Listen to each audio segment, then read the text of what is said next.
Hey guys, what's up? This is Kush here, and today we have a 1v1 commentary on Age of Empires 3. This time it's featuring Victor Swe, as you may know, an old pro. The matchup is Germans versus Dutch on Deccan.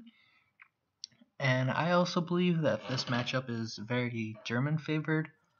I believe that their timing into Age 3 just kind of beats the Dutch mid game eco. So my military, I believe, really wins this matchup in early H3, and if it goes past then I think Dutch probably should win it. As you can see here, the early TP isn't necessary in comparison to market. Germans with the trade post is better than, I believe, them with the market, just because their XP, their civ bonus and their XP is much needed, so you really want to capitalize on their civ bonuses and their strengths. So you saw here the herding, it's kind of unnecessary on Deccan. I mean, you're going to always have those herds right near your TC, and trying to herd them is almost like a waste of time most of the time. So you saw that trade post just get the XP as I built it, which is really nice. You know, you can see my XP for my next shipment is almost there. That's going to be really huge. I did pick up the geological survey showing all the ore locations, which is a really good treasure for German, because I'm going to need to know where my second and third mines are. From that treasure, you can see that I have 3 mines on the top of the map and 2 of them on the south. So I'm going to be wanting to expand north, because I'm just going to have another mine there, and mines are more important than the food count, especially for German. I did have some idle TC time, as you can see, but it's not too much of a problem, because I'm going to be up relatively soon, and it's just how I'd rather get up sooner than have that extra vil, especially in like this matchup where I'm going to be wanting to applying pressure with some Ulan rating right in the beginning. You know, typical. This isn't so much a typical German semi-FF, but I'm definitely going to want to pressure him early and then make a timing push. So here you see, I could go for the extra trading post, the second one, but I'm going to opt for the market. You know, get hunting dogs, placer mines, you know, all that jazz.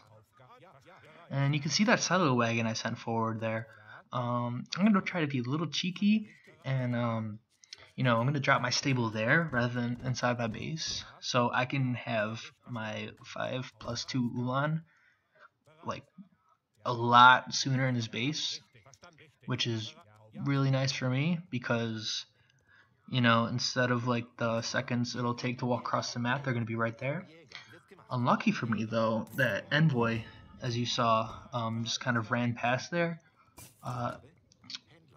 So I am going to be scouted. Right now I am scouting his base because I need to know what his layout is like, where his hunts are, and all of that. I didn't get a single cow, which is kind of a big problem, but it's whatever with the TP and scouting pattern I chose to perform. Yeah, like I said earlier, he sees the stable. You know, just drop it down. Don't like. I wouldn't like put the stable back into my base just because he scouts it. Although it is kind of like a slap in the face for him to find that. And like, out of all places, the Envoy's like right there, you know. But it's whatever. You gotta move on. So yeah, as you see, I didn't chop the extra 100 food or 100 wood for the extra house. Instead, I just want to get my first 5 out without any trouble. If you usually chop an extra 100 wood to get 50 pop, then you run the risk of not having not being able to get your 5 ulan out. You even saw there me use the market because my villager ratios were kind of a little out of whack. So I just bought some food really quick, make sure I get those 5 ulan out. And then I follow up with 700 wood because I'm just going to want to boom a little in comparison to, say, 700 gold right now. And just get up really fast. I think 700 wood is a nice second shipment if you're really not trying to go like an all-in semi-FF. This is more eco-friendly. Here, his 4 ulan, or his 4 husks just kind of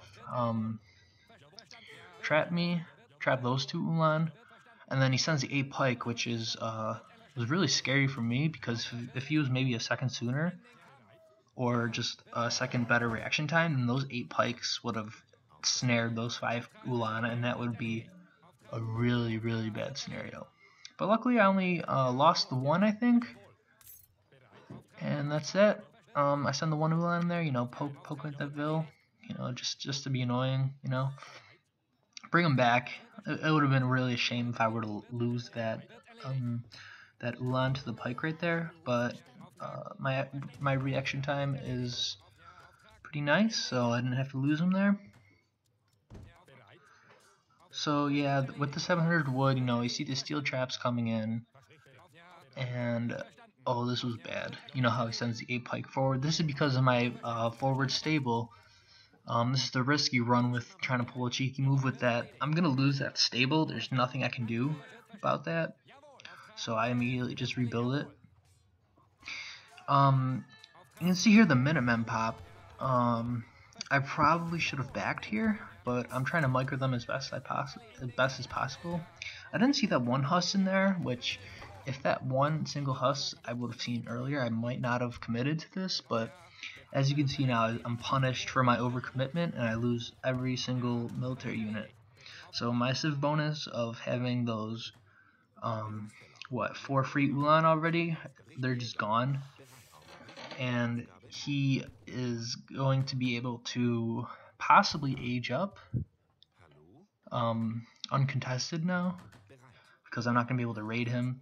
You can see I'm in a really awkward position. I have 800 food, 700 gold, but I'm sending gold at the same time, and I have 400 wood stacked. You know, I'm not. I'm just in a really weird situation right now. So yeah, the 700 gold was pretty much a wasted shipment. You know, that could have been even the ulan HP card. That would have been better. Once again, losing those 2 ulan is just it's really not good to just not be looking at their waypoint and just losing them for absolutely no damage. That is not going to win you games. So you see, I split my Vils up nicely because I know he's going to be all my base. I send a handful, most of my Vils to the north, and then the couple to the south that were on that the elephant. So I only have 10 in the TC, which is maximum TC fire and maximum effectiveness. Would have been even better if I were to replace those 2 settler wagon in the town center with 2 regular villagers, because it's just better, you know, instead of having 4 vills bottled up as 2 settler wagons represent, you only have 2. So those 2 extra villagers that are in the settler wagons could have been gathering during that time. So I'm up. You know, bringing that explorer back, I don't know if you saw, but those husks went after my explorer, and I targeted it to the center of the map. This bought me a lot of time, because instead of being in my base, you know, just wrecking houses, his army moved to chase that explorer, and that is exactly the time I needed, because I'm just in H3 now.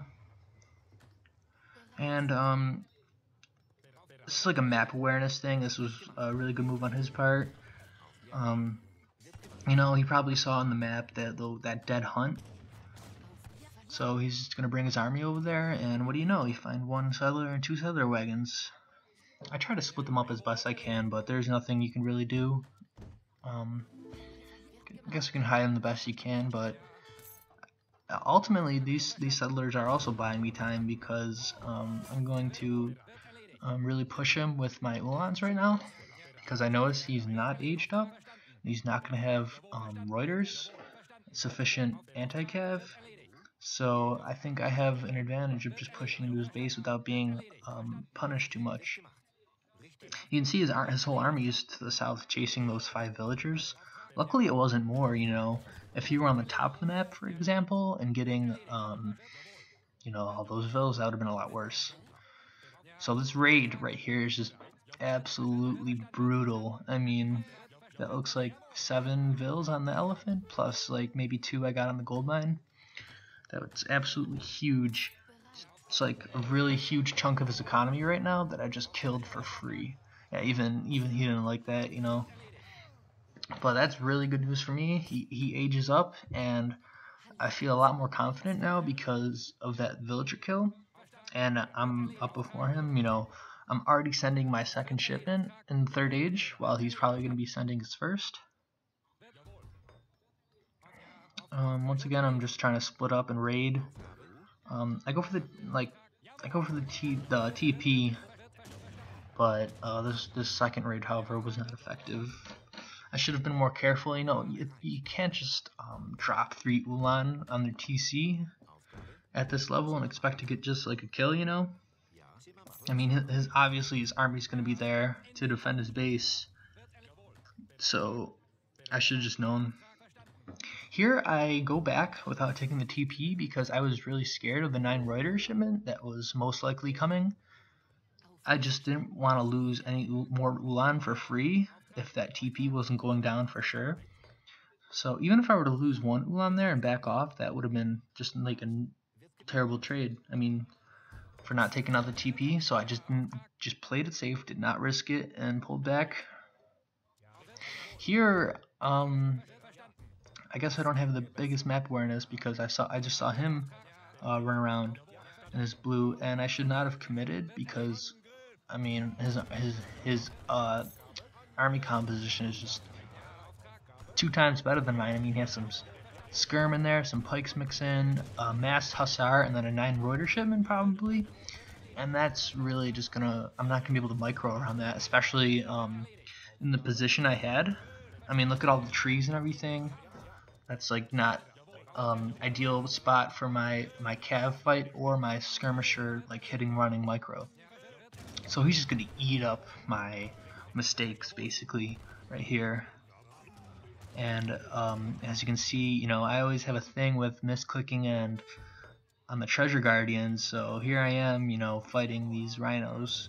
Luckily he wasn't pushing right now, or else this would be like a lot worse. You saw how I had 1k gold stacked and I'm sending Jaegers. I think this is a really nice card to use, especially versus Dutch or any like goon skirm civs, because I know he's gonna have a lot of Reuters. That's what Dutch just love to make Reuters. And my skirm count is low. I don't really need Black Riders because his Husmass isn't as scary to me than his skirm or Reuter mass. So opting for the Jaeger card, in my opinion, is a lot better situation because I have no real cav to worry about at the moment. He could surprise me, you know, with just like 15 vet hussar just charging into me, but luckily that doesn't happen. An important thing to note is like being mobile with your units and covering like your villagers with your units right now. It doesn't look like I'm covering them, but those villagers in the north of the map are really exposed, and just keeping my army around that area can secure it enough that I don't need an outpost. You just gotta have map awareness, you know. And now he's pushing in to my base, which only has half my economy really, so I have, you see, like the 12, 13 villagers that are bottled up, and I have, you know, 18 or so gathering at the north. So I'm not too worried about his push right now because he's not doing as much damage economically as he could be. See, if I had every single villain on my TC, then this would be absolutely dreadful. I mean, and you can see the big fights coming here. You know, Minutemen called. I'm just waiting for my Jaeger to get in position. He does not have enough Hussar to take care of it. I can just use my Ulan as anti-cav basically, and just I micro relatively nice here, where you know Ulans are able to take out all the Huss, and then I'm gonna be able to pull them back, and then the Jaegers with their 40 range resistance is just gonna really do some work against these skirms. He does have me outmasked, but I don't know. I don't know if the Jaegers count for more skirms or what. You see the 5 DOP shipment, that was basically a wasted shipment because I thought he was going to be under my TC for whatever reason during this fight, and that those 5 DOPs could really have maximum effectiveness. I tried to cancel last minute, you saw, but it was just a second too long. You know, that 5 DOP card can really make or break you. Like right here, it's more breaking me than making me, because you know they're not doing much right now. They're just there. If they were to drop, like I said, on that army, that would have been a really nice play. That 5 DOP card has saved me many times, especially versus Russia, because Russia's just gonna be under your TC, and you know if that card comes, he's just not gonna be expecting it, and it could be really nice. So here he's in not good positioning. He hasn't scouted my north base, so I'm pretty much closing in on him. He does not have enough Reuters. I mean, look, he has what, maybe 8, and my army positioning is so much better. My army count is so much better. That first battle I really won cost effectively, so now I can just clean up his army, and there's nothing much you can do about it. I still have basically every Jaeger alive, maybe lost a couple, but yeah, that's GG. That was just bad positioning on his part. Maybe he should have let me take offense, but his push right here, we're just losing the game. He just wasn't aware. Yeah, that elephant raid in the beginning, that was absolutely huge. That's the only reason why I feel like I got to this point. Because his economy was really badly damaged, and he doesn't have the spam that he could. You can see that he's out of hunts, you know. I should have probably raided him more, but I needed every unit I could in the battles, especially that one battle with the Jaegers and everything. That pretty much won me the game. And you can see there that Vil timeline, what is it, 21-9? Wow. You know, losing 12 Vils like that is really bad right when you age up. You know, a 9 villager economy plus banks, but yeah, that is not really good for him. And I think that raid possibly won me the game, plus the nice micro on my base. So yeah, I'll take it. I'll take a win versus an old pro. You know, a little confidence booster. But yeah, alright, thanks for watching. It's been great.